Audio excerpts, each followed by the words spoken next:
later. We got 10 seconds and we'll be on the air. It's the radio show. It's a Saturday. There's Johnny Million. Everybody say hi. Welcome. Hello. All right, we're getting started. Ladies and gentlemen, can I please have your attention? And I need all of you to stop what you're doing and listen. Now, live from Chicago, the Hal Sparks radio program Mega Worldwide. I have come here to chew bubblegum and kick ass. Hal Sparks, actor, comedian, and multimedia personality. And I'm all out of bubblegum. Hal Sparks. All right, let's do this. Welcome to the show, everybody. Happy Saturday to you. Johnny Million, how are you this fine weekend? I'm doing great. How are you doing this fine morning? I'm pretty good. I've got I held it together pretty well last night singing, so my speaking voice is not wiped out. I think that's a point of pride at this point. I've got And you've got another show tonight, right? Yes, I do. A nice big 90-minute long set of a mix of Hagar and David Lee Roth era songs in the same set. You're welcome. Yeah, it's a musical superpower. So can I ask you, your top Hagar and your top Roth? Roth is harder because there's more of them. Unchained, Somebody Get Me a Doctor, all those are really fun. I have to say, Ain't Talking About Love is wonderfully melancholy in that little breakdown moment, considering COVID. Like, I don't know why, but it just hits me in that way. You know, been to the edge, and there I've stood and looked down. I've lost a lot of friends there, baby. But it's time to look around. Like that. Yeah. You know what I mean? It just hits you different. You know, when you stack a little life on top of it, it's nice. As far as Hagar, I enjoy me some Pound Cake.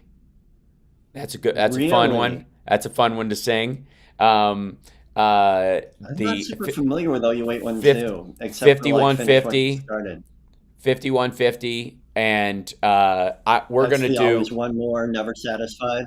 Yes, which is a real hard song to sing timing wise. And then I'm getting into Dreams and How Do I Know This Is Love, because that we're gearing up for me to vocally sing those this fall. Jesus, so yeah, those are some notes, man. Those are some notes. I'm good, but anyways, that's a side story. I've never heard Sammy sing those songs very well. Well, I could do them. The question is, can I do them when I'm not just practicing on my own in the mid and put them in the middle of a set of a bunch of other songs that are sonically special? So we'll see. Anyways, it's super fun. It's super fun, and it's a joy to do, and it's nice to see people out seeing live shows again, and it's encouraging in that regard to see people and give them make them have a good time. It's lovely. So that's tonight, and then I have a stand-up show tomorrow night in Vegas at the Mint with our dear friend Richard Hunter. And say hey to Richard for me. I will. And Don Jameson from that metal show.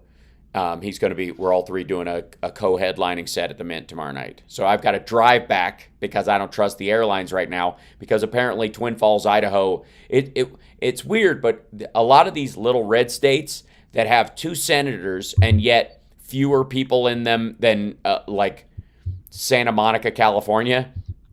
Those, you know what I mean? Those Irvine has more people in it than Idaho does, but the mayor of Irvine doesn't get 2 senators. What's up? Well, it's about landmass. It's surprising that those states, those red states, have kind of the I guess the most belabored and untrustworthy airports a lot of times. Yeah, we often hear about how the Republicans are always clamoring about Democrat-run cities and Democrat-run states, and they have all the crime and stuff. They also forget that we also have all the people, and therefore, statistically, that we're going to have more of everything. Nope. We have all the coffee shops. We have more of the bowling alleys. That might be hard to believe, but it's true. We definitely have all the movie theaters. We have way more Forever 21s than they do. I'm just saying, on the scale of stuff, big cities with lots of people have more of a lot of stuff. Always. They're like these big Democrat-run cities. You just triggered my Scorpion's Tourette's. Oh, yes. Big sweaty thighs. Right. Big sweaty thighs. Anyway, so there's a lot of news going on in the world that I want to talk about a little bit today. Not the least of which is right now in D.C. there is a pro-choice rally going on at the outside on the grounds of the Washington Monument and all that kind of stuff. And interestingly enough, curiously enough, no one in the MAGA camp is decrying Nancy Pelosi's choice not to have the Capitol building or the Supreme Court surrounded by National Guard troops. You know why that is? It's because no one expects, and nor should they, the pro-choice ralliers to storm the place and beat police officers with a pro-choice flag. Extinguishers and right, yeah. So, and this is happening all over the country. There's one in Atlanta they're showing on CNN right now. It is a day of action nationwide, and with good reason, because the fear is, and it is a reasonable one to have, that reverting back to the system that was in place before Roe will lead to a lot of unnecessary deaths and sterilizations of women, and quite frankly, the simple denying of the right of medical privacy to not just women but men in this country as well. And a lot of these folks just seem to forget that the clocks move forward, as do calendars, and that overlaying the life you've had to this point onto a time previous to a pivot point in history oftentimes is a fool's errand, wherein you will attribute... How dare you criticize my good old days? Well, that's exactly it. Those good old days were so good because you only heard about... I was in charge. Look at me. I'm an old white guy. That's right. Well, depends on which area. And quite frankly, I have to believe that in your household, no matter what time period it happened, you're not the... You're wearing the pants, but only because... Have you been talking to my wife? Yes. You're only wearing the pants in that household because you're expected to plow the driveway. Pretty much. So and that's all you get. So glad you said driveway. Yes, I try. So it is reassuring to our side of the aisle, I would say, to see these points of action. I do not think they will ebb at all during the summer, and that is as Republicans are counting on them to. And I think we will see increasing nervousness around the Republicans that this ruling will come out when they expect it to, which is around, I believe, June 6th. And this, I think that the greatest example of why this is a nightmare for Republicans is that they are not clamoring about the ruling itself, but the leak of it. That it is the information, the finding out about it, about the plan, that concerns them most. And that seems to be really consistent with the Republicans across the board. Yesterday I watched a video where Don Jr. is complaining about the funding behind the Senate primary challenger, Catherine Barnett in Pennsylvania, who is nipping at the heels of Mehmet Oz, who is going to lose, by the way. Whether he wins the primary, he will lose the general, and there's a very strong chance he will lose the primary as well, because what Trump, I think, forgets is that he's friends with Oprah, and according to 80% of Trump's MAGA followers, Oprah eats babies. So I don't know how you reconcile, you know what I mean? How do you think she keeps her skin so smooth? Well, exactly. Yeah. It's terrible.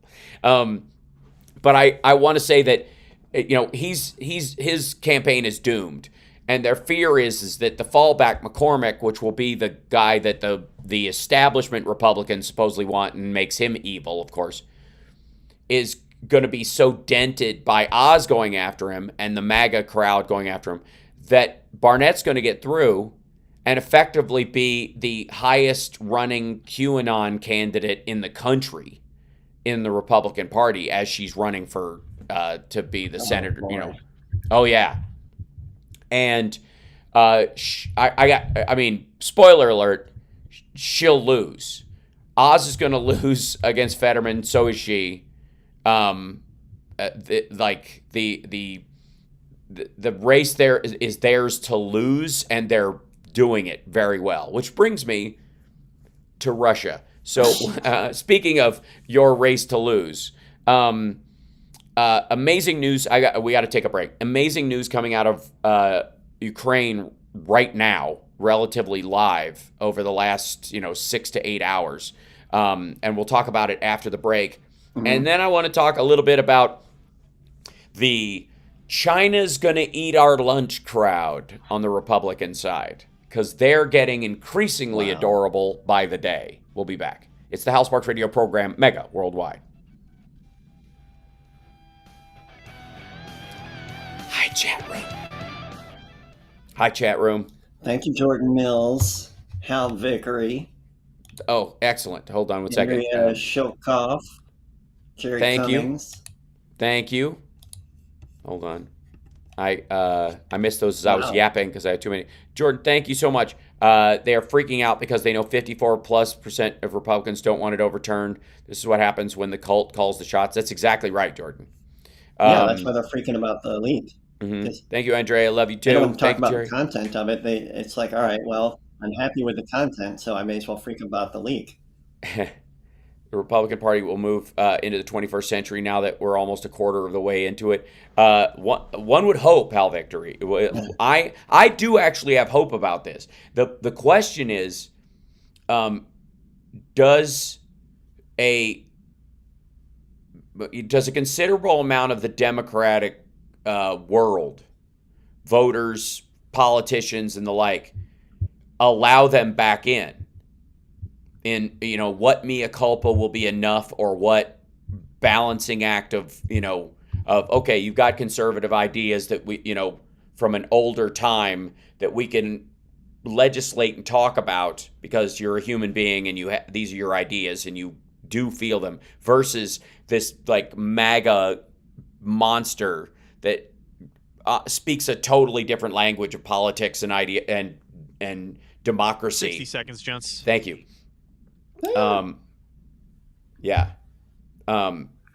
That's the question. And that's why their big panic is about the information that gets out about them, because it makes them look worse all the time. And and then there is no coming back. There is no getting to those moderating voters, the independents.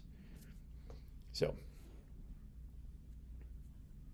yeah, totally. Jathan says more Democrats than Republicans at BA by a lot, but a lot of Republican counties with very few people in them. That's the old trick. That's the Idaho trick. Yep, Fetterman's going to win. The old Idaho trick. 10 seconds. Excellent. Okay, I was like, I didn't lose him. I thought I swore the seconds passed. Hal? I can. Yes. Okay. You sound lovely. Although you're a little thank you. Low res on my end, but we're back if you can hear us. Yep, I can indeed. Welcome back to the show. I'm Hal Sparks. Johnny Million is with us. And every time we start talking about the Republican Party, I don't know why, but like my brain just links to talking about losers in general. You know what I mean? Like massive, overwhelming losses by losers. You know what I mean? Not the kind of like, that Anna had her meltdown about this week. Not that kind of sour grapesy kind of losers. I mean, full on brutal obliteration losers. Like Joe Biden beating Donald Trump in the last election. And in every instance, even in Georgia, where the Republicans, for all practical purposes, had every expectation that they could hold on to those seats, blew it, did everything they could do to blow it. And right now, the only fight that they have is take everything that's happening because of reality, all of which they have no solution for, and throw it at Joe Biden's feet. The many issues. I mean, we're talking about like baby formula. We're talking about gas prices, the concept of inflation, which we, ladies and gentlemen, and I cannot say this loudly enough, do not have right now. We have rising CPI based on supply shock. That's not inflation. Inflation's going up is not just inflation going up is monetary. That's when there's too much money in the system and everybody goes, well, I can get all this money for everything, and then the prices start going up because people want to clamor to get the cash that's coming into the system. That's not where we are. We didn't print a bunch of money during COVID. That's not how it works at all. The Fed is buying up treasuries. They're basically incinerating money. There's a liquidity crisis in the whole world right now because everyone is trying to get what? U.S. dollars. That's right. Remember the whole story about the petrodollar? How many dead Republican talking points have we watched just wither and die over the last year and a half? And do you think like the baby food shortage, the baby formula shortage will be any different? I mean, real life happens. Democrats go, well, let's find a solution. Their arms around that. It's insane. Well, it's because it lines up with their allegedly pro-life position. Now, the problem is you've got people like Elise Stefanik, as they're calling her on Twitter, and a couple of like Florida Republicans clamoring that while we're having a shortage of baby formula in the United States, because, by the way, a giant plant in Sturgis, Michigan was shut down due to a chronobacter and salmonella outbreak that sickened 6 children, killing 2 of them, and an unknown number of kids, getting sick, but not knowing that it's related to that, because that's what you always have. You have that spread of kind of they know for sure that's what it was, chronobacter, and the 2 that were killed, the other ones around it, like people may go, my kid is, running a fever and getting other stuff. The doctor might diagnose it as flu or whatever, treat it with antibiotics, and they might be okay, but they won't link it back. So this factory has been shut down for about 2 months because the company is basically fighting in the idea that the chronobacter came from there, even though that's where the formula came from, and it was the linkage is there. The FDA is still doing an investigation, but until the investigation is complete and the place is safe, they're not going to allow them to produce baby food because more babies might die, which is a sensible thing to do. As much as there are 40%. So this is them hating on regulations in general?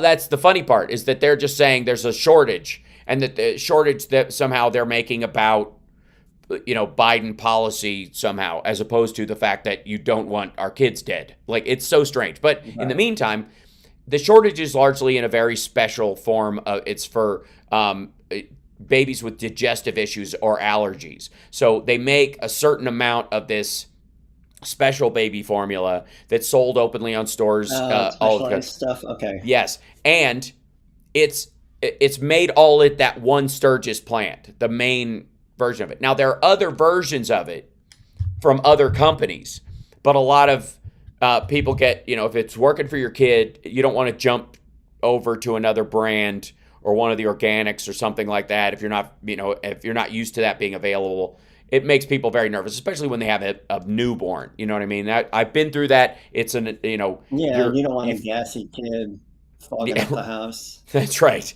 And so there's a couple of these brands that are only made, and some adults use them because of their inability to process amino acids properly or proteins properly. So they break the amino acids down, and it's particularly good for their digestive system. So they sell this stuff at big box stores, and so people buy it by the crate, essentially. And when there's a shortage of it, it's very acute. You can tell. The problem is that the story you're hearing in the news is that there's a shortage of baby formula in general. And while there's, maybe a 20% drop in, 20% drop in available baby formula, I know we got on this, bless you again. Never snort baby formula before the show. I've told you this. Don't do it. It'll tickle your sinuses. So what's happening is because the specialty ones were only available at this, made at the Sturgis plant, there was less of it. So people started clamoring for it. And then the story became, there's a shortage of baby formula. And so people started going to the big box stores. And what do you do when you've got a newborn and there's a shortage? You go stock up. And surprise, surprise, the massive shortages, the biggest ones, are in the states with the most preppers. So the people who buy stuff in giant quantities and stack it and store it, whether they're going to use it or not. So, and Benny Loco in the chat, please come on. There are, this is the issue. This is the the story of it, the telling of the story, led to an even greater shortage because people start hoarding. And that limits supply again, where there's no reason for it. There's enough stock for us. Meantime, the DHS encounters women with newborns and babies in coming across the border with on regular intervals. And while those children are in the care of the U.S. government, whether they are expelled or they have an asylum claim that is honored or whatever that process is, which takes at least 72 hours, if not a couple of weeks sometimes. I don't know if people know this, but if those babies don't get fed, they will die. So the U.S. government and the U.S. taxpayer has to make sure that these kids have baby formula or they will die in our detention facilities, which is, I don't think anybody who could call themselves pro-life would actually want. And yet at the same time, the argument you see on the internet about this, on the interwebs, is that we're having a shortage for American babies, but the Biden administration is sending baby food to these illegals. That's the storyline that they're pushing. I got news for all the Republicans out there. That is a terrible talking point. You look awful. No one but your most psychotic, like hyper-maggot sociopaths believe that at all. And even those folks, it wouldn't survive 2 extra questions. Yeah, you literally can't ask them. They're like, we've got a shortage for American babies. We shouldn't be sending pallets of this to the border, which they're not. They're sending boxes, but a box, a pallet, who cares? And we'll get into this in a minute, but they posted pictures of it. Somebody was like, a guy in one of these detention facilities who's a MAGA supporter took a picture of the stock that they had of baby formula for the kids there. And half of it is Go-Go, like apple juice pouches, and the other half is Go-Gurt, and then in the middle there's baby formula. The formula is the thing there's a shortage of. There is no shortage of applesauce and Go-Gurt in the country. Sorry, that's not a thing. But these folks are trying to, I think you literally could ask even the most virulent QAnon. So what do we do with these women while they're in our care, even if we're just holding them for 3 days and we put them out? The baby will die in 3 days if it doesn't get fed. So we just not feed them. I would find it hard. It'd be very difficult for me to imagine even a lot of the psychos I watch on the far-reaching, the pork knuckle of the internet. That I was trying to find a nice way of saying it. That clamor about, there's, tunnels with kids being drained for adrenochrome under the White House. Even that crowd is not going to go, well, yeah, of course, you got to starve them. They're from Guatemala. Yes, there is a shortage of powdered formula of a specific type. There are shortages of 20% or so of regular formula, but we usually overproduce anyways. Hence the usual path of the government buying up that stuff and making sure we have it on hand for refugees and USAID and all that kind of stuff, which apparently the pro-life crowd is sitting at home grinding about the fact that women should have choice over their bodies, especially when it means that they can survive a pregnancy so that they might, I don't know, have a baby in the future and live to take care of it. What a crazy notion. Yeah. We got to take a break. We'll be back right after this. I really will get to the Russia story. We got totally diverted. I will. Keep me on track, Johnny Million. That'll work. You had 3 jobs. Sorry, we'll be back right after this.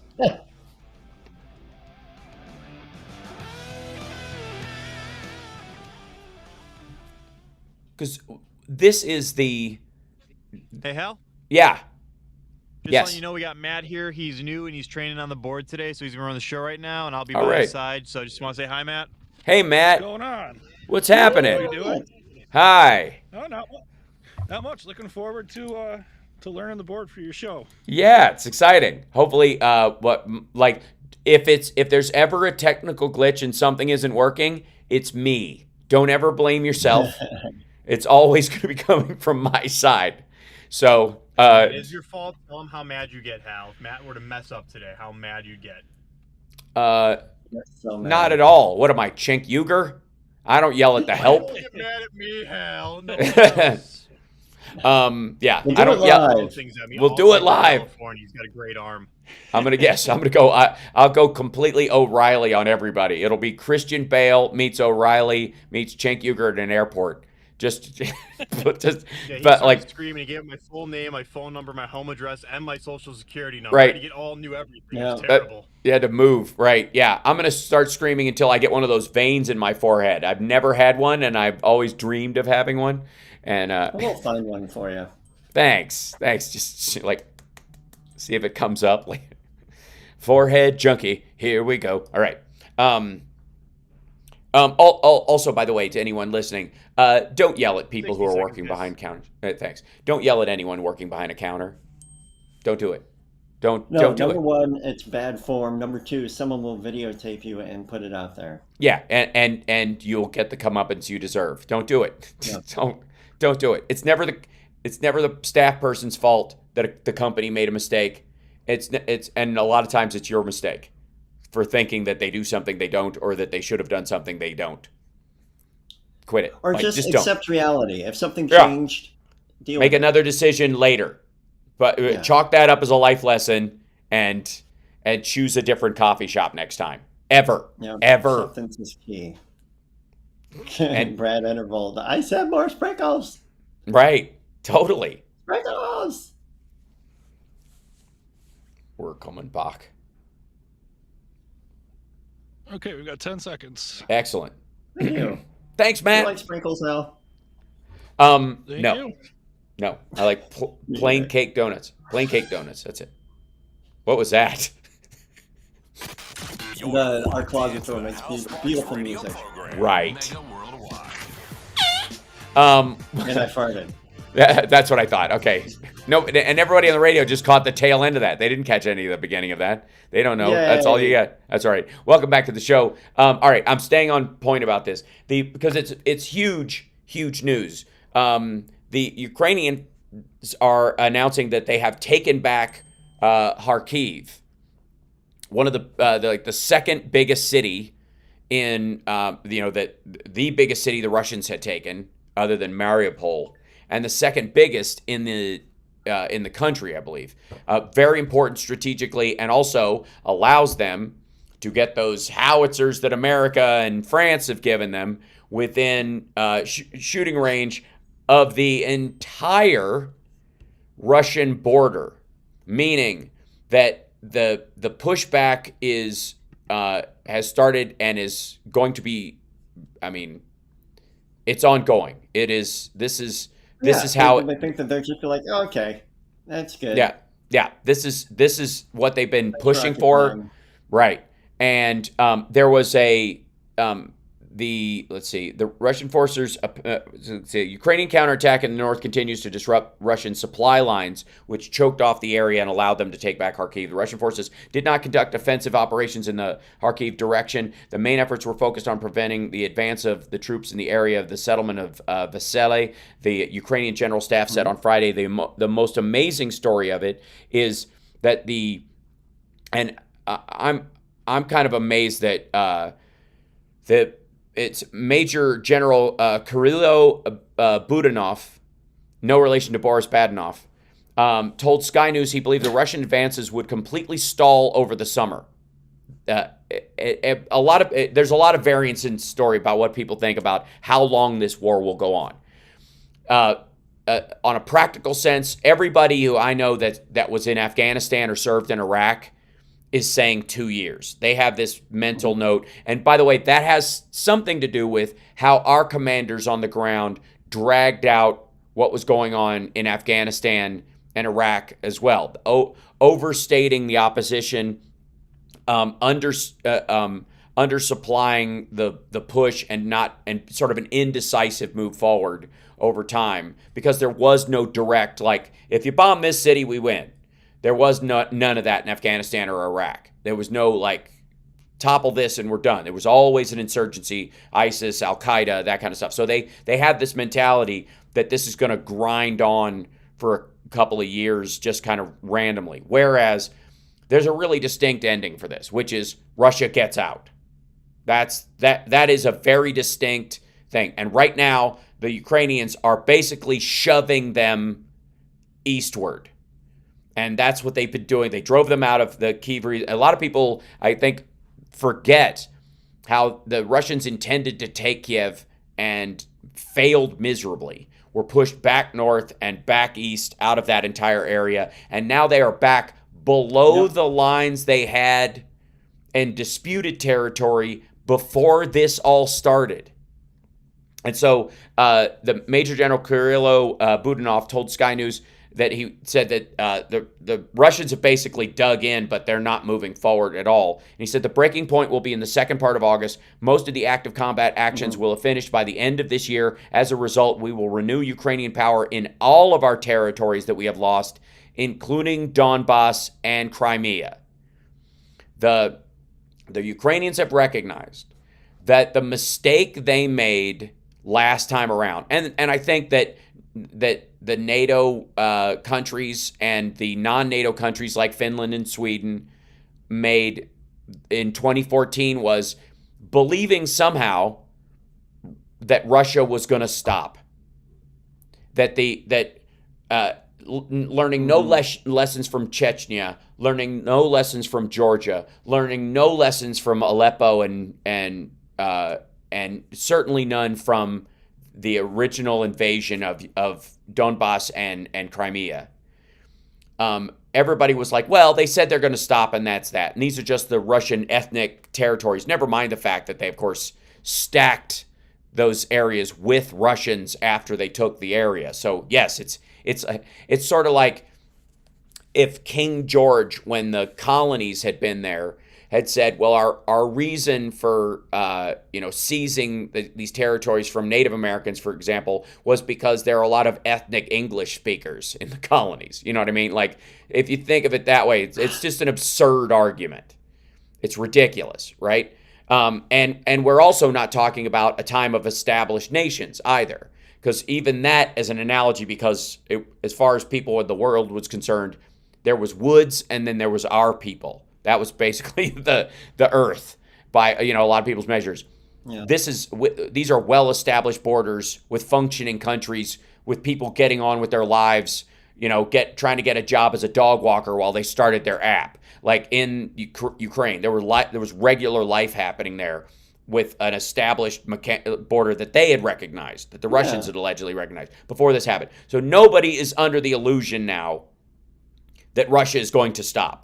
That even if they are stopped, even if they were like, okay, we stopped them here, we had peace negotiations, and they just get to keep Crimea, Donetsk and Luhansk and those areas, and they're going to, that's that. We're going to, well, okay, you guys win. We just don't want any more war. We're going to stop it right here. No one believes that Russia wouldn't take that as a win and an excuse to reinforce those positions, move military into those areas because it is now officially their territory, the way they built it up on the border, and then push further into Ukraine in a year or two or three. There's no reason. And the guy who is holding the reins of the country while Vladimir Putin has surgery, by the way, weird. I like my conspiratorial tinfoil hat thing is kind of my spidey sense is buzzing a little bit in that right about the time Putin decides he's going to invade and take over Ukraine, he suddenly gets stomach cancer or whatever it is. and has to have surgery and go under. And he's handing off the country, the power of the country, to a guy who is slightly younger than him, not much, but enough, who is more genocidal towards Ukrainians even than Putin is. It's one of his. It's not his. He's not handing it off to the prime minister. He's handing it off to one of his Security Council people. And at the same time, reports are saying that Xi Jinping has a brain aneurysm and is refusing surgery. The chat says you're buffering a lot, Hal. You're I fine am? for me, but they say you're buffering. That's very strange. Well, I apologize, guys. It might be a YouTube thing, or it might be someplace. It seems fine for me. There's a bit of a delay, but nothing too bad. Okay. All right. Well, I basically will lay it out as crap internet in the hotel I'm in. So there might be moments of buffering, and I apologize. So don't be afraid to reload if that happens, guys. Yeah. This is a crucial statement from the head of military intelligence for Ukraine, saying we're taking back Donbass and Crimea. That's it. We let them have that area, and we kind of went, okay, no harm, no foul. Just don't keep moving. And so the shelling back and forth that's been going on since then has been about them not taking more territory. But they basically had said, well, they've got Crimea. They've got it. There's nothing we can do about it. That's done. After Russia's just unprovoked attack and this whole idea that, NATO provoked them nonsense, then I suppose they're allowed to invade Finland now. Before the paper's signed. So this is a huge step in like Ukraine's future. Ukraine, if it is able to, and I believe it will be, able to claim back all of its territory, will be the largest country in Europe, with the largest grain fields in Europe, with the largest oil and natural gas reserves, the largest reserves of uranium, the largest reserves of titanium, the largest iron ore reserves in all of Europe. Now you start to see why Germany was kind of dragging its feet and not wanting to help so much, because they're literally going to be knocked down a peg if Ukraine is ever able to stabilize and become a functioning member of the European community. It would also shore up the euro and shore up their economic system in a way that they currently cannot do, because they are resource dependent in a way that they would not be if Ukraine stabilizes, becomes a member of NATO so that it is safe, and becomes able to trade evenly with Europe without any interference from Russian oligarchs trying to gut the system from within, which is what was going up all the way up to Yanukovych and into Poroshenko. So this is the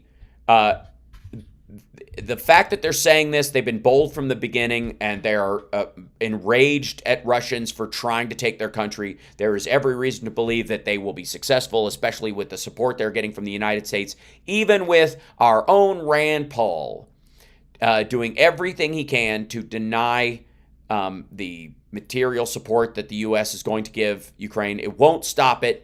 It will only drag it on for a few days. The money that we have given Ukraine runs out late next week in terms of the material it buys, the food it buys for for Ukrainians who are in Poland and other countries. We are helping them with food and shelter and medicine and around that area. That money runs out next week.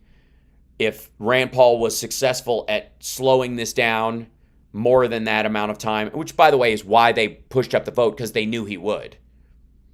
Had they done it, with a regular timing, there would be a significant gap in that time. So it's a lot of wailing and gnashing of teeth from Rand Paul. I don't think it will play out positively the way he thinks it does. I don't know why he thinks even the majority of Kentuckians think this is a good idea. Never worked out positively for Rand Paul. Elections in Kentucky. He manages, because he rides on his father's name and his ridiculous faux independence streak.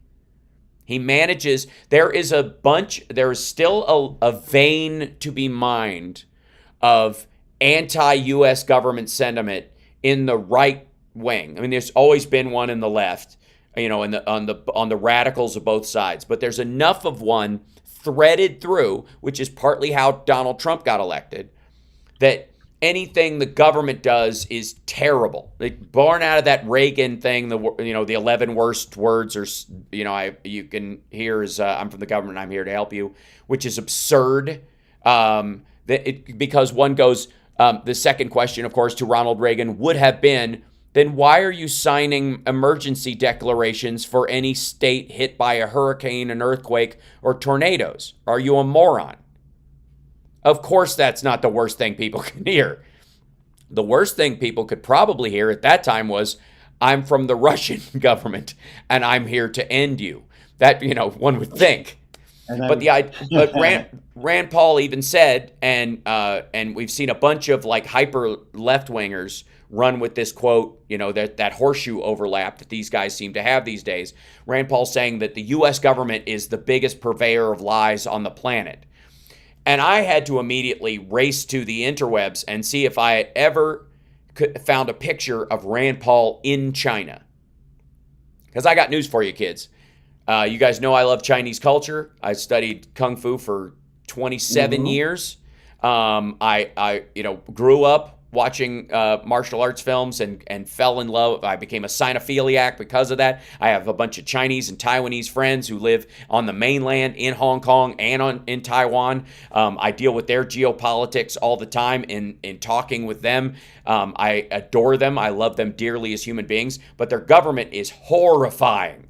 And an order of magnitude beyond every story you have ever heard about the CIA meddling in some place and how the CIA does the CIA stuff with the CIA and the rogue CIA and the CIA and cocaine and streets and blah, blah, blah. Everything you've ever heard about the CIA is... If you see CIA enough, it doesn't even make sense anymore. Right. It's toddler level compared to what the CCP does. It's and I can't stress that enough. And it's hilariously embarrassing that Rand Paul would even float the idea that the government he works in and has oversight of is apparently the biggest purveyor of liars, which I think is just him telling on himself. We got to take a break. We'll be back right after this. It's the Hal Sparks radio program, Mega Worldwide, on WCPT Radio, Chicago's Progressive Talk, live streaming at infotainmentwars.com. Like and subscribe. You can become a member on there now on YouTube. I think they're going to allow me to people to start gifting memberships like they do on Twitch, which is crazy. I don't know if that works yet. People will have to let me know in the chat if I'm even up. Yeah. We'll be back right after this.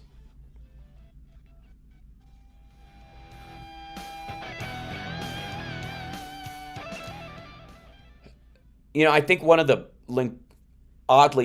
weirdest things about the pushback on the hyper lefty crowd that overlaps with the hyper right crowd is the Azov Battalion Nazi connection that they were always talking about. The problem they have with it, that's based on the Azov Battalion comes from the Azov Sea, and the Vostokol steel plant, which is where all these people have been holding up and just being shelled like crazy by the Russians this whole time, where they're just killing civilians like crazy around that area, and they're just bombing these people are holding this thing like a fort. There's like an intricate series of tunnels that the Soviets built to turn that into a tacit military fortress in case of war. So they've been holding up in that place, and they're running out of food and that kind of stuff. But apparently there's been drone drops that have been keeping them, fed and that kind of stuff. Because you're like, once you run out of food, don't you run out of food? Thank you. Thanks, Matt. But because they use the Azov Battalion and the Azov Battalion's logo as if it's a Nazi logo and yada yada, and it's like the Z on the tanks isn't evil at this point. It's just so embarrassing. But at the same time, you've got the Azov, like the area around Crimea represented by that and south of Odessa. And then you've got this particular steel plant has the Azov name as well, the Vostokol. You're seeing that talking point, which was so sort of clear and Nazi-esque, like, look at the picture, look at the people, look at the picture, look at the people. They must be the same thing. They must be Nazis, right? 10 seconds. Thank you. And because of that steel plant, and because of the fight that went on there and the civilians that were being killed around that area, that talking point's grinding down. You can watch it happen. Attention, stop what you're doing. Because we're coming back to the Hal Sparks radio program, Mega Worldwide. Oh my God! They went a little crazy with it, and I appreciate it. Now let's get back with Hal Sparks radio program, Mega Worldwide. So one of the the side stories that's going on, of course, is Russia's response to sanctions. That in the beginning they were like, your sanctions can't do anything to us. It's ridiculous. We will push back against those very things. Good. Philip Bittner is going to be joining us in a moment. He's joining us from. We'll try and get him in. And he's in a different place too. But we'll get him in. We'll get you in, Philip, after the next news break, if that's cool. There you go. Because we're right now let me see if maybe I can bring him in right now. Why not? I might as well throw caution to the wind in this regard. My picture will disappear from the screen. I always feel like there's a missing character in his name on there. Nope, it's just the fact that there he is, and then I've got to sign off on myself and get myself on screen, and hopefully everybody will come in. To call him Philly Pittner. Yes. Philip, I don't know if you can hear us right now. He seems frozen. But he's in a new place. Oh, he went away and he'll be back. Or angry. Right, it happens. All right, so we're going to try and get Philip in at the very least at the top of the next hour, live from Ukraine for this update. But have you ever had a Kami Cola, Johnny Million? Kami Cola? Have you ever had a Kami Cola? It sounds delicious. It's like a Coca-Cola, but not. Uh-huh. It apparently is less sweet, more herbally tasting, a little closer to, like, it's got a barley-esque, with a hint of vodka and chewing tobacco. I don't quite know.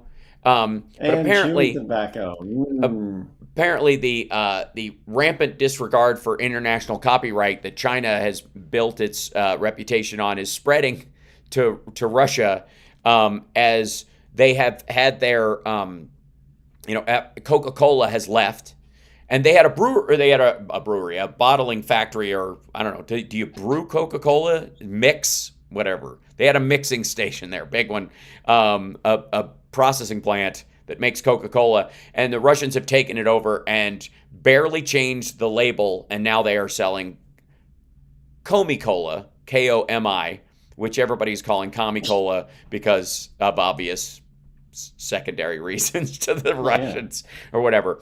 No surprise, though, that the problem there we go. I think we can get Philip back in here with us. We'll see if he's joining us right now. And Philip, are you there? Can you hear us? Good sir. We see you. It's a little choppy, but there might be a delay. That happens. Philip, can you hear us? Philip, can you hear us? Nope. There he goes. He's trying again and again. It's all right. We'll get him in here. I'm not worried. I'm not afraid. So the sanctions themselves are creating havoc, obviously, on Russia's economy. And the idea was, if you'll recall, I want everybody to go in the Wayback Machine in your brain. Go back to all the talking points you heard in the week leading up to the invasion, where they weren't really going to do this, and we should do sanctions. Let's see if we can get Philip back in. He's trying to call in again. He's trying different techniques. There he is. We might be able to hear him. We'll see. I can see him, but he can't see us necessarily. Yeah, I can hear you there better. Excellent. There he is, ladies and gentlemen. No, I can hear you better.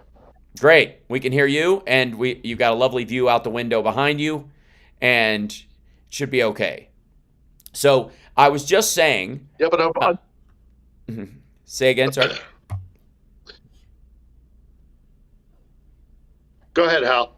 Okay. There'll be a delay. We'll deal with the delay. I'll leave pauses in. It'll be fine. But Phil, first of all, we're just glad you're alive, safe, and well, and all that. And you're live in Ukraine right now. I think he's in a different place. So I don't know are you in Lviv right now? I am.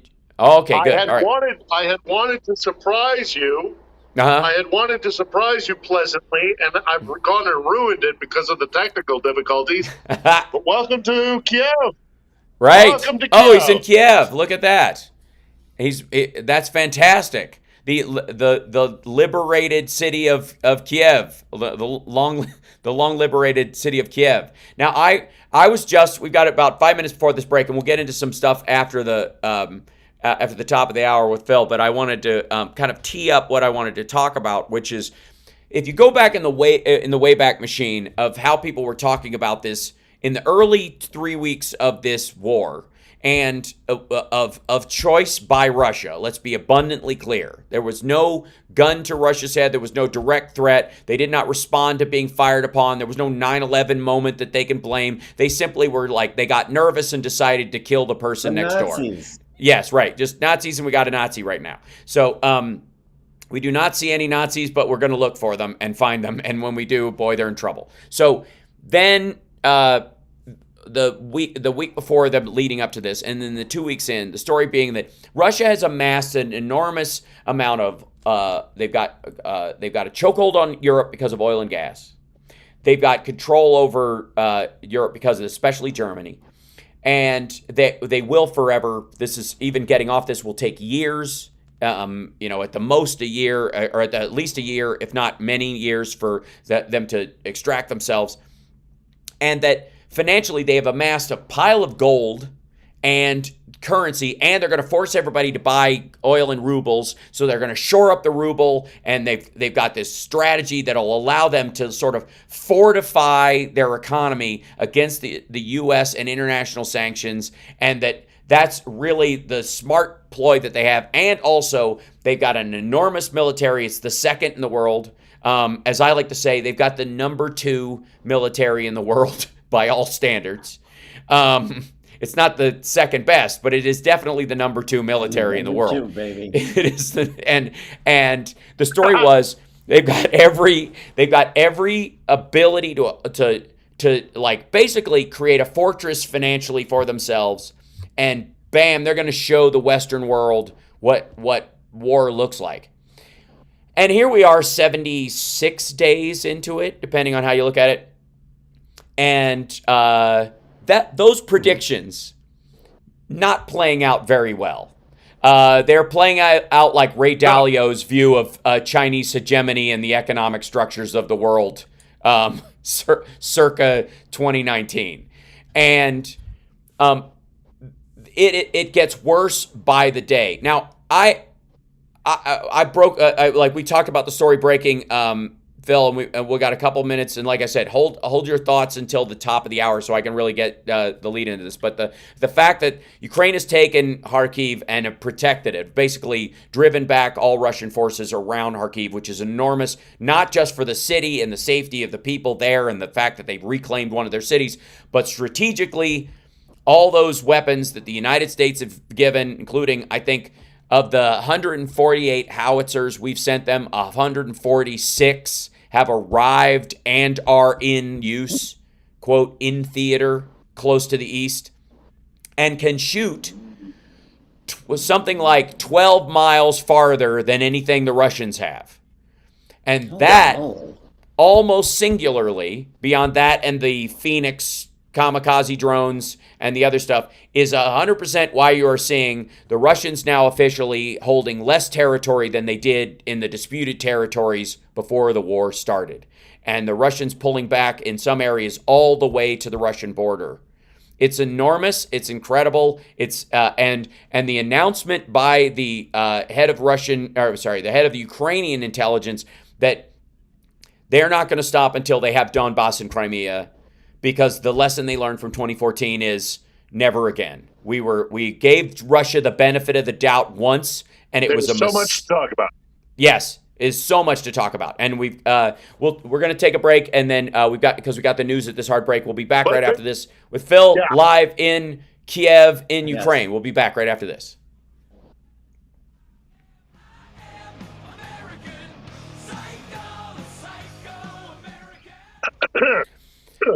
Hey, boy, there I he wish is. I wish I could have better audio. I wish I had better audio. You sound fine. It's okay, and it's I've heard worse on NBC. Those of you, while we're in the break here, those of you who are watching, while we're at break here, let me just do this. Welcome to Kiev, people. Look at that. This street is called Khrushchev. And the white building at the very far end of it that you can see there, that has been recently rebuilt since I was last here. That was a bombed-out telecommunications building. That is where the Maidan Square is located, where I, in 2014, watched the emergence of this new country. Right. And that's great. I mean, on a personal level, I have to say this is stunning. It looks beautifully normal. That's, you know what I mean? Yeah. It is. And, and again, for the viewers that are with us in the break during radio program. Mm-hmm. Go ahead. You're good. What you're seeing behind me here, what you're seeing behind me here is a market. It's one of the best markets in the former Soviet Union, and I've seen quite a few. This is called Bessarabsky Market, and it is fantastic.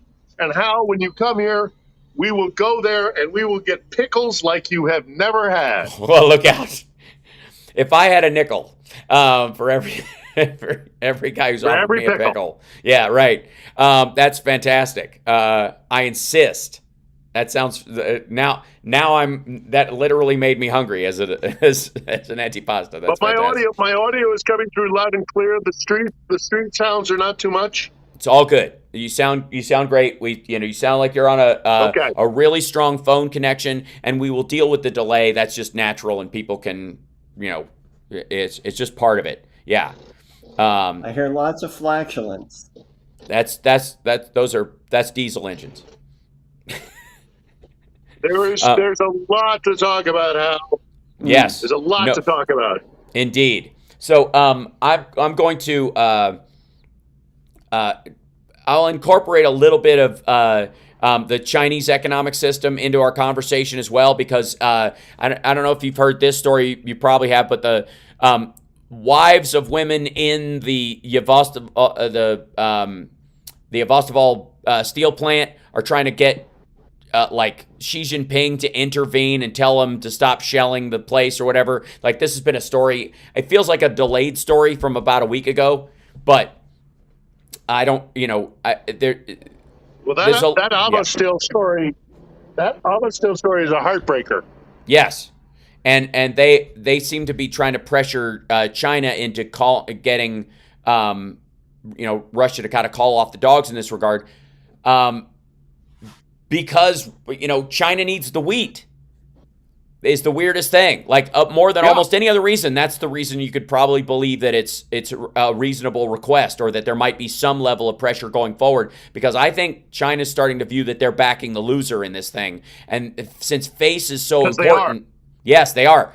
And so, China, because face is more important to them in their political cycle than saving face on behalf of the Russians, they've got to show that they decided, for the best of the Chinese people, that they're not going to back Ukraine and whatever. That's entirely possible. That's a reality that could happen, especially because they need the food.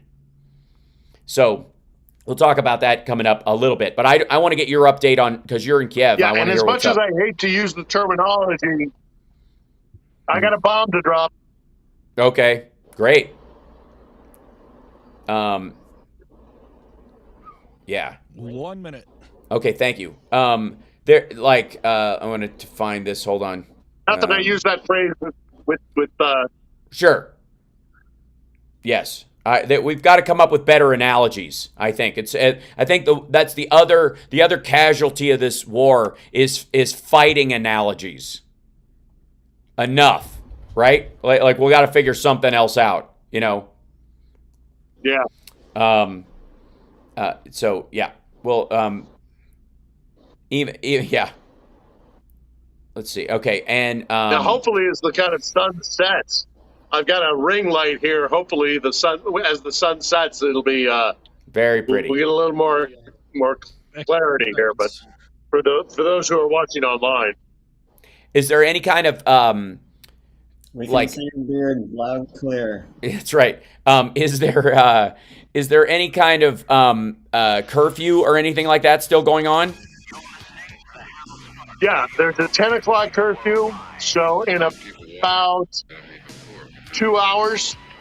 Hold on, we're coming back. We're coming back. We'll talk about that. I don't care if you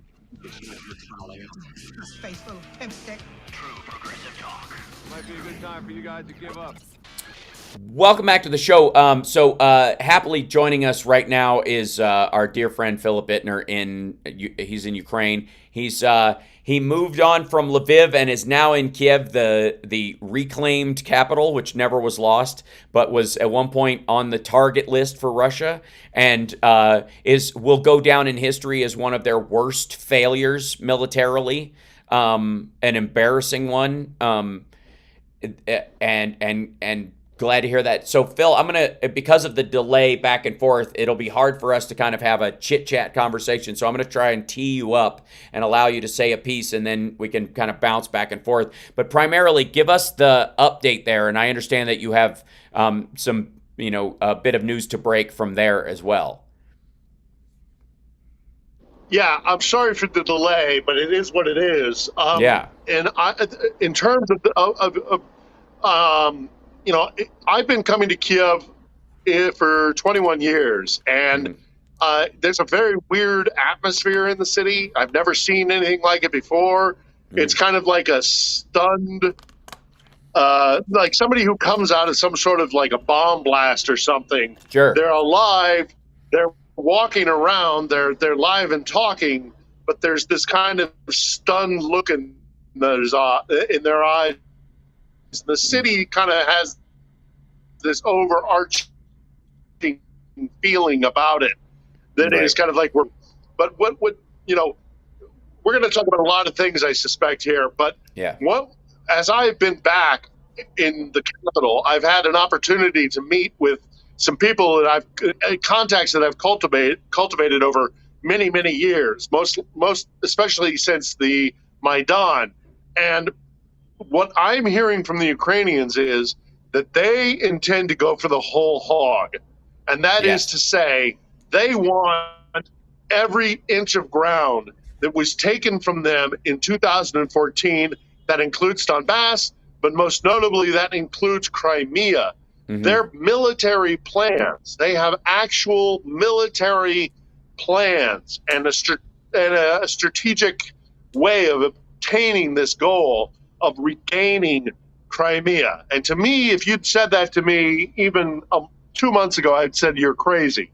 But they have the wind at their back, and they believe that they can do it. I don't know if I agree, but I think that they, but they certainly think that they can. Mm-hmm.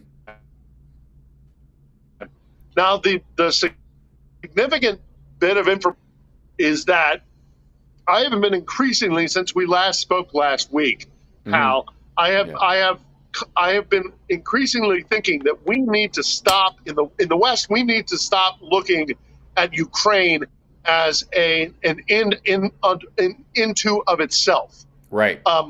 And as disturbing as it is to say this, I think we need to start thinking about the day after the inevitable victory in the war in Ukraine comes, and what that means for Russia and what that means for the wider world. Because I don't mean to be somebody who, we've been speaking for months. I am not one who likes to speak in hyperbole unless I have information or a depth of knowledge that it can back it up. And I am afraid to say that I fear that we are only just beginning to see the beginning of this crisis, and that this war is just the first part of this crisis. Because I am deeply afraid of what will happen in Russia when Vladimir Putin is deposed, because either because of his illness, which I think we all have to accept is a reality, or because of the catastrophic loss that he is going to have here. And again, I couch my words very carefully here, but we may actually see the dissolution of the Russian Federation as a result of the war in Ukraine.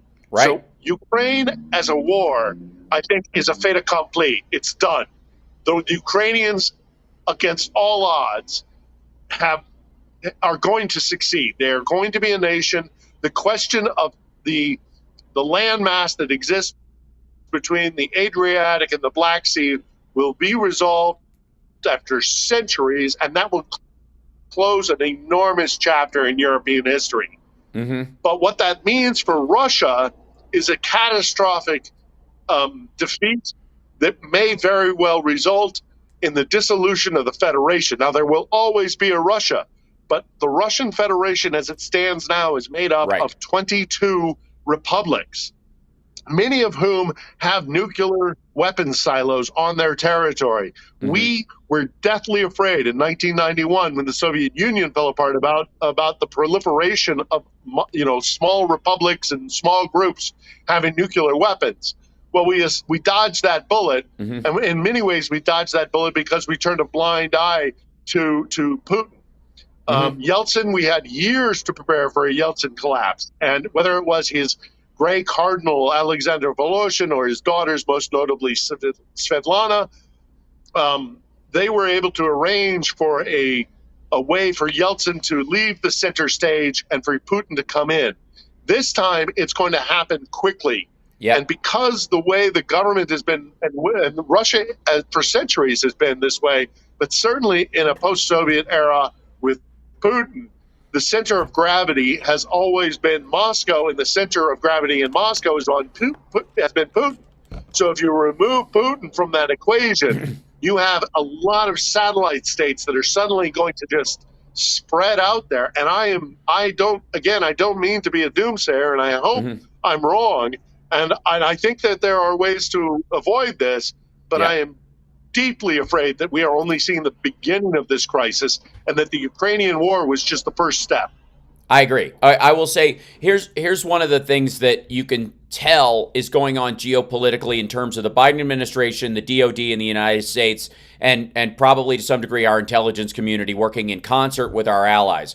One of the reasons why you're seeing Japan push back on the islands, formerly, the disputed territories between Russia and Japan, is the belief that is coming, that the collapse of the Russian Federation is coming, and with that, the reclamation of those islands and the retreat of that of the Russian Federation as a force versus, say, Russia as a smaller chunk on the western side of the country, and then basically breaking up into three territories in the and Mongolia claiming some greater territory and yada yada. One of the areas of concern for the geopolitically and militarily in the world is the idea of loose nukes. We had this conversation in the early 90s when they broke up.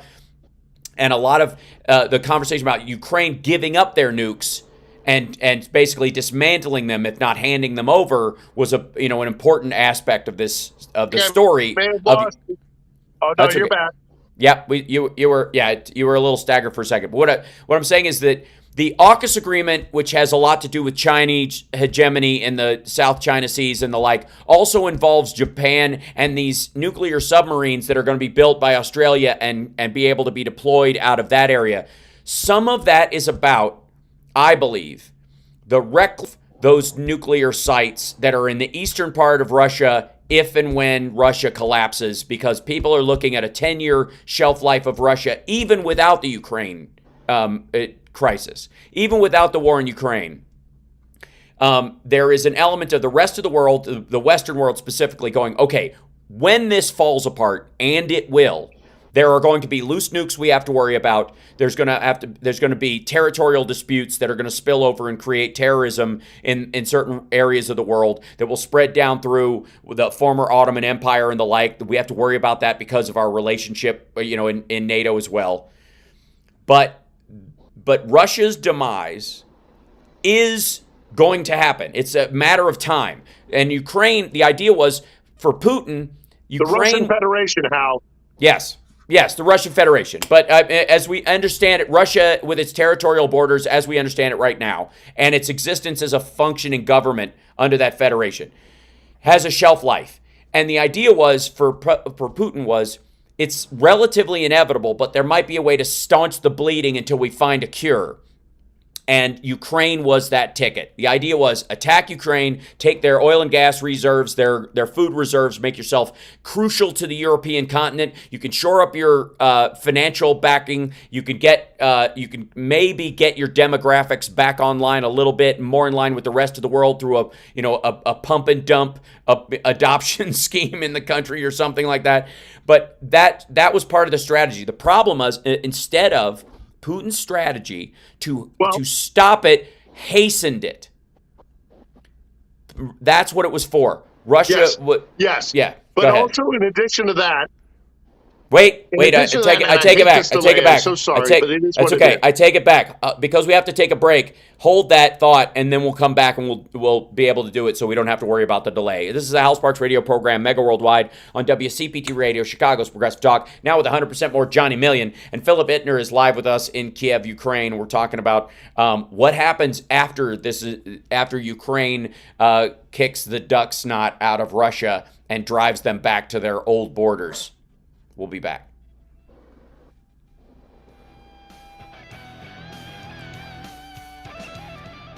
Philly Pittner. Look, I set up a thing inside the apartment with a Ukrainian flag behind me. But I just thought, it's great. I mean, come on. You want to see how beautiful this city is? Yes. You want to see how beautiful this city is? Yes, definitely. We are at dusk.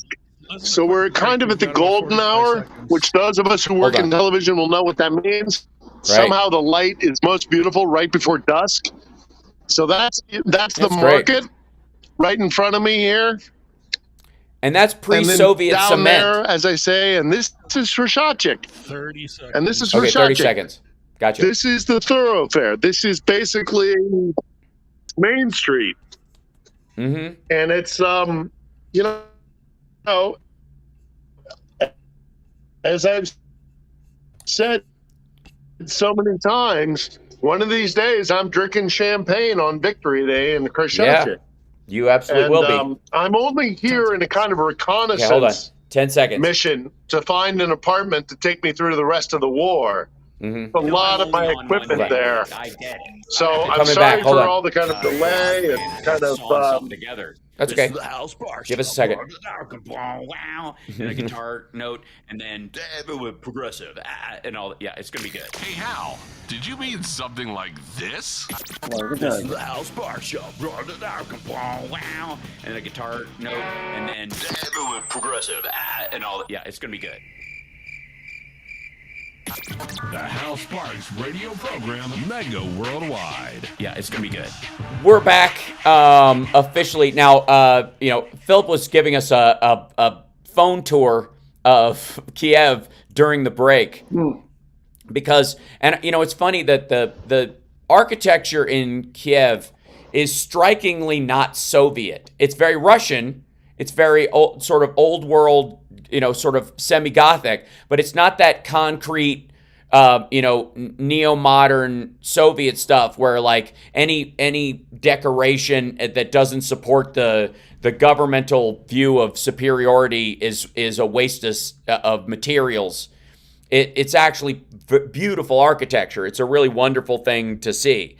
And it's in many ways, for a long time, it's what the Chinese government also followed. They followed that Soviet concrete, nothing has to look good until Deng Xiaoping sort of did the reopening. Brezhnev buildings.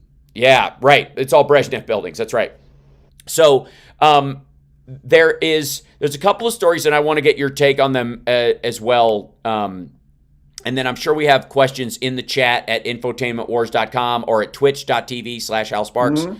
Mm-hmm. And Johnny Million will shepherd those in the bottom half of the hour. So key up those questions. One of the best ways to put 3 question marks at the beginning of your statement. That allows Johnny to be able to see that you have a question specifically for them, because the chat is very big because we're very popular. And there's a lot of people going through there, and I'm just letting you know. All right, so the 2 big stories. So charming. It's true. The 2 big stories, obviously, is the reclamation of Kharkiv and, of course, the bombing of these pontoon bridges. And as many as, and I think it's probably closer to 30, but as many as 50 tanks and armored personnel carriers and over 1,000 troops killed in these bombings.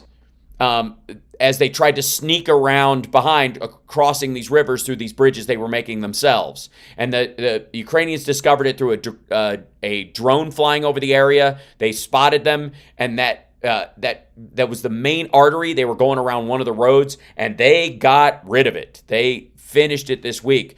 And that seems to be one of it was a big scary point for the Ukrainian forces. They were shocked to see how many troops were coming in this one particular area.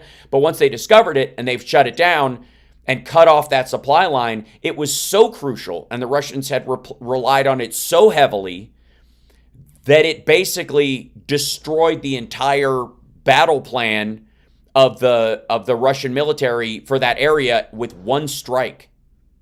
What was the I'm curious about strategic and the talk there as well.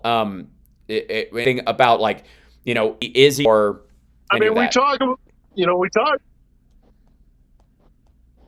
we talk about the strategic maneuvers and the ebb and flow of war, but I think we're getting to a point now, and as much as I would let my colleagues in other media deal with that, I think it's almost kind of like, well, all right, okay, we need to pay attention to that, and it's fascinating, and look how horribly the Russian army is performing.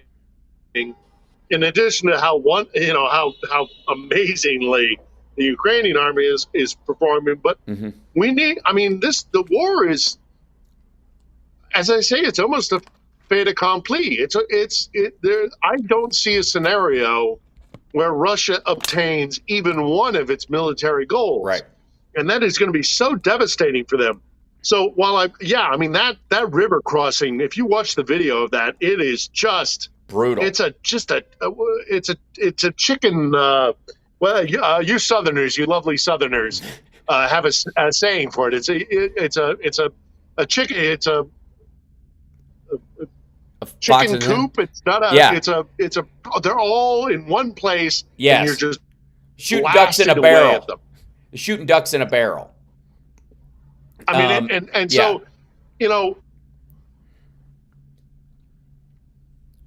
basically, yeah. I mean, and they haven't. The Russian military tactics have been shown to be so bad, and now we're hearing even more and more of these reports of Russian soldiers just saying, "I'm not going to have any part of this. I'm done. Yep. I'm leaving.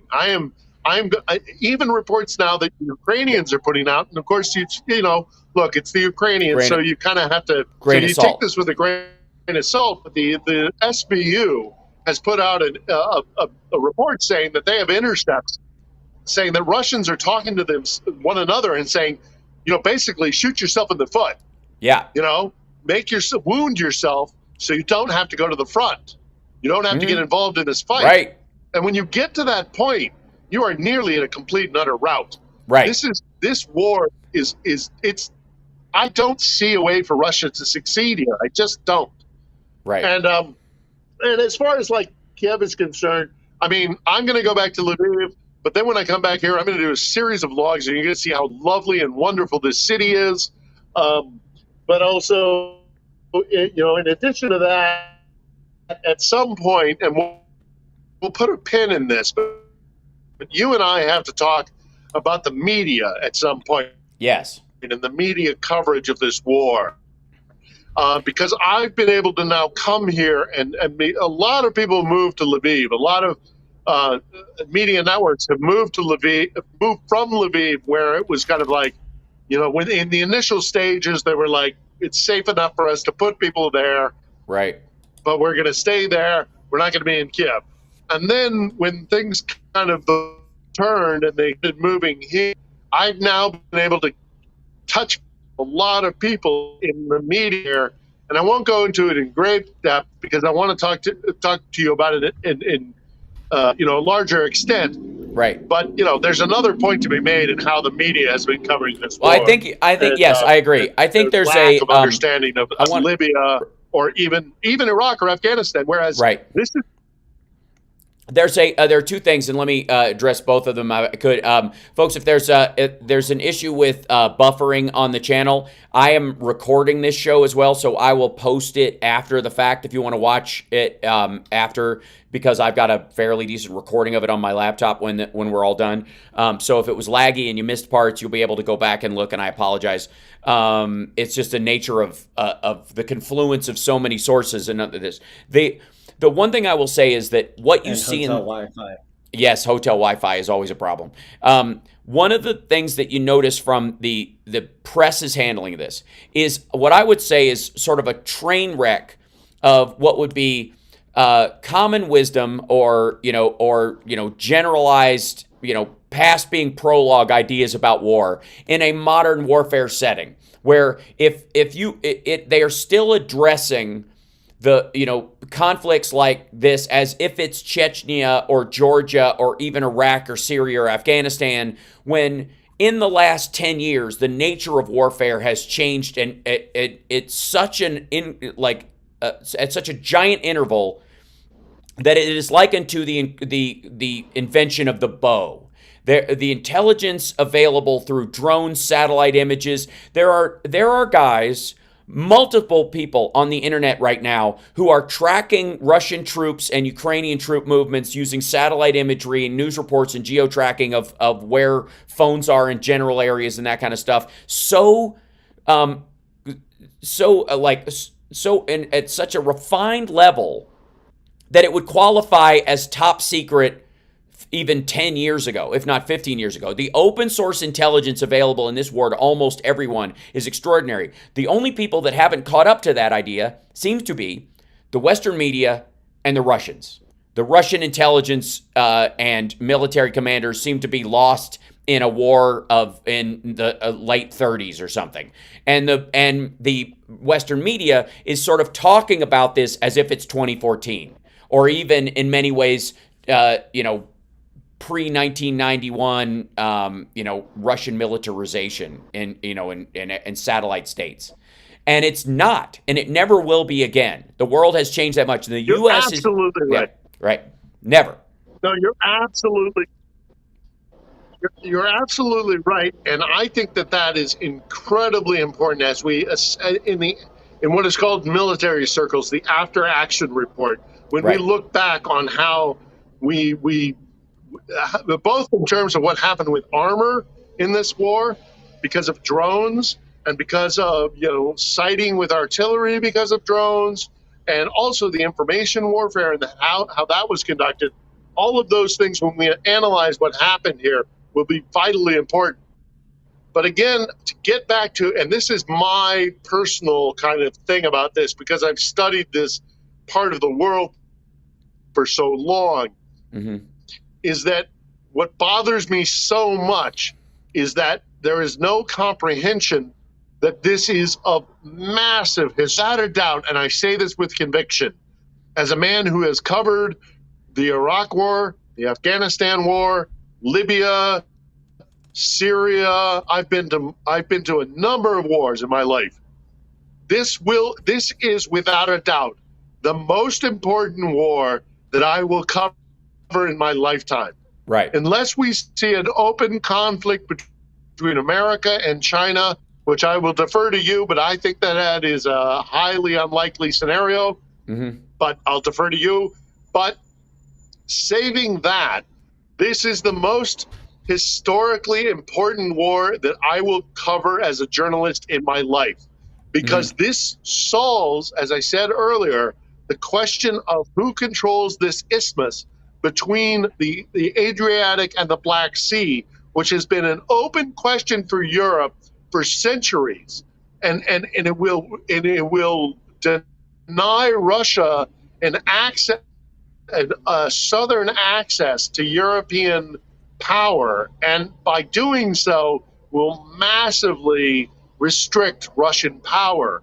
Not only that, but it will also be significantly important for the European Union itself, because they will no longer have to worry about that. It's the Turks, unless the Turks under Erdogan suddenly start deciding that they're going to have aspirations, which they probably will not. No. And then, or equally, if they decide to go back to Ataturk's model and try to join the EU, that'll open that question. But the strategic importance of what happens in this isthmus is done. It's done. And that's centuries of history. And that has been the cause of conflict. Both world wars started because of the question of who controlled the land between those two water points. Those bodies of water. And it matters. That's you're at a confluence of. And so now I go and I meet with the press, and I run into friends of mine who have covered wars for years, and I meet with them and I sit down and I say, do you realize that this is the most important war that any of us will cover? And they look at me as if I am speaking Martian. They just Turkish. They're like, you're crazy. Let's take a break. Let's take a break. Look at me as though I'm talking.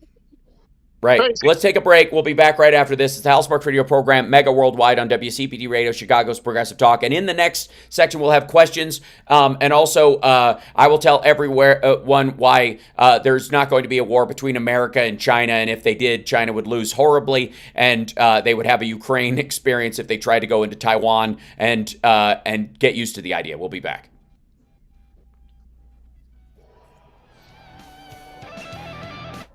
The bit rate, sorry, and by the way, chat room and everybody, sorry about that. The bit rate, for whatever reason, at this hotel just dipped down to 177 kbps, and then now it's back up to 1,060. So it's in reasonable ugliness. So hopefully it's getting tolerable again. Reset, or if you reload your page, it might be better. But I'm sorry about it, but look. I know. As the sun sets. For those of us who are watching, I mean, look how beautiful this is. Yeah. Dude, it's great. And I've seen so many Chicago? Yeah. We have a caller, Rhonda in Buffalo Grove, Illinois, who has a question about wounded Russian soldiers returning home. I don't know if you want to take her or not, but just thought I'd let you know she's on the line. Okay, thanks. Appreciate it. I think that's a great idea if we can manage to do it. If I play with the internet gods, to bring all those things in. Yeah. Okay. Crimea was the nose of the camel under the tent. Now the whole camel. When I finally move here, we'll get this worked out. Yeah, absolutely. Fear not. And it's not so much you. It's like I'm on the road as well. The irony is that you in an apartment in Kiev probably have better internet than I have in Jackpot, Nevada. But hey, thank you. The Biden infrastructure bill is going to change all that. If I come back, I'm dead serious. If I come back in a year and a half, in 18 months and do a show here again, like that's usually the cycle in a market, the internet here is going to be an order of magnitude better. And the electrical grid is going to be hooked up to a smart grid that will be able to get, from the nuclear plant down south or from geothermal in Wyoming. We're coming back. How much time do you have, sir? Can you see this? No, it can't. It's a little bright for us still because your phone compensates. Thank you. 20 seconds. Okay. Oh yeah, there it is. I can see it. Either that or it's a pixel. I can't tell. All right. Now. Okay, 10 seconds. Beautiful. Back. There we go. Can you hear me? Yep. Hold on. Just getting Chicago back in here. There you go. Phillips joining us again. Johnny will call back. There you go. Okay, cool. I'm back. So just a couple seconds here. Cool. I'm using, instead of the hotel Wi-Fi, I'm switching to my phone. That's way better. That's way better. So weird. Look how pretty. Look how pretty. Happy together, whether the weather is cloudy or sunny. I will always be your funny honey bunny. I am lucky, you are lucky. Let us get lucky together, whether the weather is cloudy or breezy. I'll be there to say, hey, come on, let's take it easy. 'Cause isn't it nice to have the friends that you do? And isn't it nice that the sky is so blue? And isn't it nice to say I love you, chugga chugga choo choo, woo woo. I am smiling, you are smiling. Let us smile together, whether the weather is cloudy or stormy. I will still be there in the morning. I'll be right by your side in the morning. I'll make you breakfast breakfast in the morning. I hope that you like cereal. Yay! That's so nice. We do that for Phil these days. That makes my week. And I gotta say, brother, it's nice to, and Johnny Million's joining us again, or whatever. I had to switch internets just to get us back on. Look how much clearer Johnny Million is. It's unbelievable. And look, you can actually see the wonderful city of Kiev right behind you. Yeah, it's very nice. It's so nice. You look like you're in front of a green screen now. That's the funny part. It's so nice, right? The lighting is so great, and yeah. For those of you watching at infotainmentwars.com, back online, if anybody got kicked off, jump back in, and there you go. We should be better, yada, yada. I had to do it during a break because I didn't trust it. And as soon as I did it, by the way, everything crapped out. So we had to reload. So it made sense. I'm sure we have a couple more questions for Philip from Johnny Million. What do we have? Let's do it. So from Connie Kelly, she asks, the state TV is sending lives to Belarus who's trying to stay neutral, but is still pro-Russian. Any hope of changing Belarus's mind? Boy, I certainly hope so. And you know, as much as I don't like our intelligence community doing things like infiltrating and undermining governments, if there's a government in the world that deserves to be undermined, it's that of Alexander Lukashenko, and it is fertile ground because of the Belarusians. I think the Belarusians are if it doesn't collapse before the victory in Ukraine, it will happen shortly after, and it's only right that it does happen, because I've been to Belarus. I've been to Belarus a few times. And I was actually in, hey, there goes a nice little, wow, okay. Very heavy military vehicle moving past me just there. I was in Belarus the weekend before 9/11. And some of you who enjoy what I do and are interested in what I have to say, I have been contacted by a production company, and there is the possibility of a documentary about my career. And if that happens, this will be part of it, because I was in Belarus the weekend before 9/11. I saw the re-election. I think it was the second or third re-election of Alexander Lukashenko. And I saw even back then the brutality that he inflicted upon his people for those who contested the results of the election. He is a terrible leader. He is a criminal. He is brutal, and the Belarusian people deserve better. And I think that again, if it doesn't happen before Ukrainian victory, it will happen shortly after. But yes, I do believe that Belarus is due to become part of the European community of nations. I think that after Ukraine is stabilized, and even after this ends, and perhaps before, but I think definitely after, the fact that Lithuania and Latvia are like, see, told you, join NATO, dummies, otherwise they're coming in, and Finland and Sweden have joined. The pressure on Belarus, especially if the Federation collapses or in the possibility of collapsing, Belarus is basically going to switch sides. Well, just as a quick note, and then let's move on to another question, but just as a quick note, the only reason he survived the last round of upheaval in this country is because Putin came in and intervened. Right. So, without Putin, Lukashenko's in bad shape. Right. And unfortunately... Yeah, whoops. Unfortunately, the issue I have is that some of these guys changing sides because it's just they see the stronger side are not trustworthy. They're faux amis, as the French would say. And there's a real danger that they're with you right now until the next dictator comes along and they're like, that's my guy. And if you get somebody, who tries to be the villain in Val Kilmer's The Saint, and goes, we need a Russia that's no longer not revered but feared, which is what Putin was ultimately trying to do. That's a concern with if the structure is still in place in Belarus. I think it'll go the way of Ukraine over time, given a chance, but it won't do it with the current heads. It'll be all this, if you want investment, you got to drop your corruption. What your corruption is these Russian-linked oligarchs. They're going to go through this whole peloton with these guys. just like they had to do with Ukraine. And the only difference is we don't have to look at it being invaded by Russia as part of the process, which is way better. It'll be all economic and legal, which is how it should be in a rules-based ordered society amongst world nations trying to get along and just sell each other stuff and have tourists, which is how countries should operate. Not that I'm cheating on you, Hal, but I did do a roundtable yesterday with another group, and they were asking me about that, and I said that I think that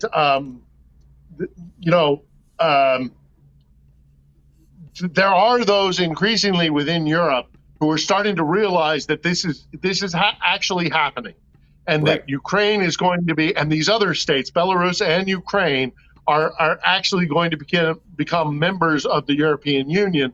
And as we've discussed in the past, I think they're starting to wake up to the realization that that may actually challenge their supremacy. And I'm looking at you, Berlin.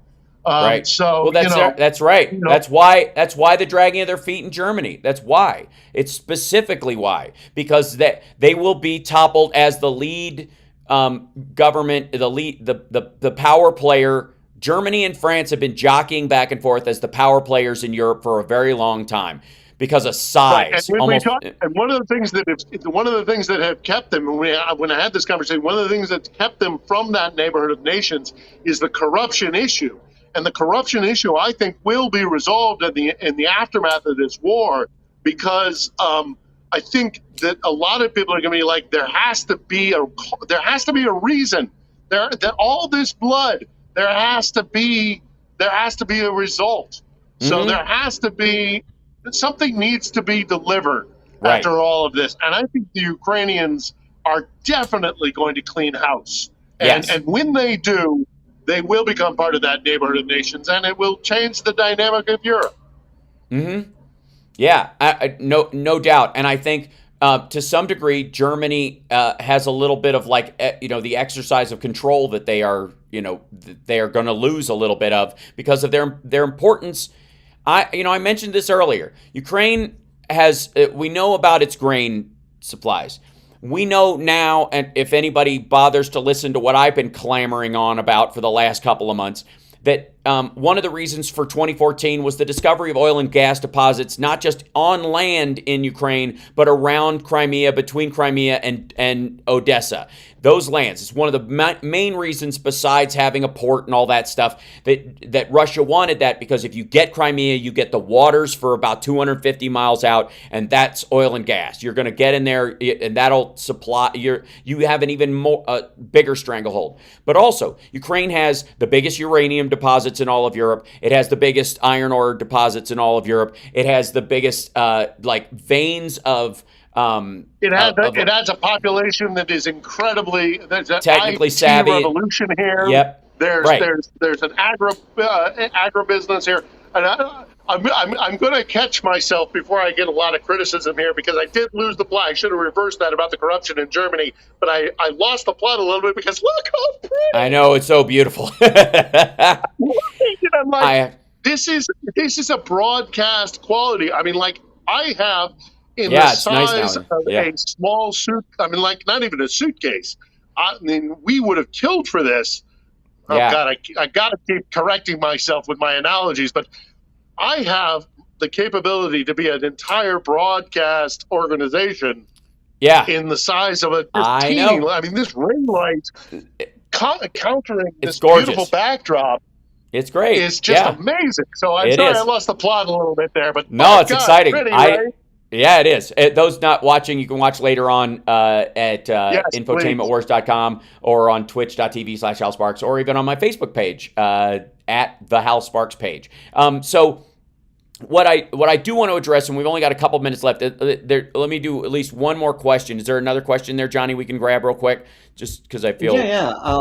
This is from Medium T. Does Central/Eastern Russia have a united identity? Or would they break apart into smaller provinces, maybe even big regions? Right, like the Siberian/Mongolian adjacent regions. They have an identity in and of themselves, but they're so when you get out to the hinterlands of Russia, you are really talking about hundreds and hundreds, if not thousands of miles of separation. So a unified identity, no. Like a republic that'll rise up, that'll be kind of like a Caucasus region that'll unify and become a nation state in and of itself, or a Central Asian. More likely, the Central Asian in particular are more likely to group up with the Kazakhstan and Uzbekistan, those groups. And then as you get farther and farther east, I mean, they're massive, massive. And this is the problem. This is why the center of gravity will not hold, because there's just no population mass, because that territory is it's inhospitable. So when it breaks up, when the center of gravity breaks, 80% of the year, it's permafrost. And I think you're right about the Kazakhstan aspect of it, because Uzbekistan and Kazakhstan, or Kazakhstanis and the like, don't necessarily have an identity. But like when we think of Kazakhstan, we think of Borat in this country. But even still, within the within the context of the existence of those places, it's not like they go, finally, we Kazakhstanis, the way the Ukrainians do, which is extraordinary. Even the way, I would argue, Lithuanians do, or the Finnish do, or if you look at the Republic of Bashkiria or Tatarstan, they don't really have an identity that would allow them identity, to. Right. Yeah, they wouldn't bandy together with fellow republics in their region, just because they're so sparsely populated. Because we talk about the permafrost, but also we're out of time. By the way, hold on, we're out of time. I want to thank Chicago. We'll keep talking in the post show. We're out of time. Thanks, Chicago. We'll see you next time. It's the Houseworks Radio program, Mega Worldwide. We're here every Saturday. We'll talk to you later. Thanks. Okay, bye. Thanks, Matt. Welcome aboard. For a second. All right, thank you guys. Thanks. Sorry, blazed into that last minute. I was like, because of the delay, I was like, I'll get there.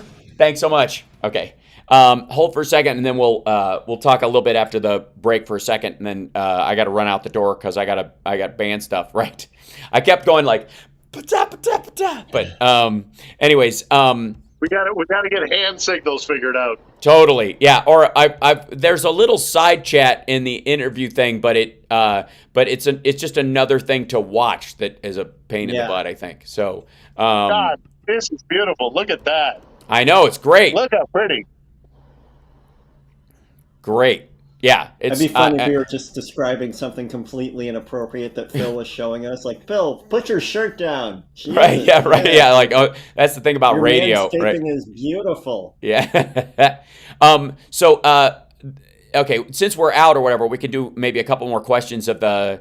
I've got a couple more. Yeah, and then I'll bail out because we had tech issues earlier. And by the way, the earlier part of the show, while the res will be lower, the audio was fine. I'll put it up again. Next week I will probably either be back in Lviv or I might even be in Krakow, because I'm gonna close shop in Lviv, and then I'm gonna move here permanently until the end of the war. But this is just a temporary visit to kind of find a base of operations. Sure, like it. What are the questions, Johnny? So Ed's 3D Tech asks, when do we estimate the Crimean Bridge goes boom? Good question. Yeah. I mean, man, I tell you, I had through an intermediary a conversation with a very high-ranking member of the SBU, and they got the bit between their teeth when it comes to Crimea. They think that they can take it back. That's their thinking. That's their objective. That's their military planning strategy. Yep. And if that happens, then you can't allow that bridge to exist. I mean, we've talked about it in the past about how eventually it's going to fall in the sea because it's bad engineering built with corruption and skimming off the top. But in addition to that, it's just not viable. But I mean, it would, as our mutual friend suggested over coffee one day back in Lviv, he said, all it would take is a couple of helicopters to land on that thing, and a couple of special ops sappers to run out and drop a couple of charges, and boom. I think I absolutely think that's a possibility. I agree. Hold on. Oops, sorry. There we go. You heard about here's the issue too about Crimea, is that one of the reasons why the belief is that it'll be hard for them to take Crimea is because Russia can just park its boats and bomb the crap out of it and basically turn the whole thing into the steel plant. And just ruin Crimea is the theory. Problem is, if it's useful, it's only useful if it's functioning. So they're caught in a rock and a hard place. They have no use for a destroyed Crimea either. And if they had to, if they do this kind of, if I can't have you, no one will relationship with Crimea, ultimately. There are pros and cons. There are pros and cons to trying to take back Crimea. One of the things that the Ukrainians have in their advantage is that they control the water flow onto Crimea. So unlike what you see in Avastil, where they stockpiled stuff, although it's running out, they didn't. I don't think the Russians have done nearly enough stockpiling in Crimea that if the Ukrainians decided to cut off the Kherson Canal, they'd be in difficult shape. But on the other side of the equation, I mean, that is an absolute 100% existential threat to Russia, especially now that we see the idea of Finland joining NATO. And so in one fell swoop, in the matter of 6 months, Russia's Navy is going to be compromised by 50%.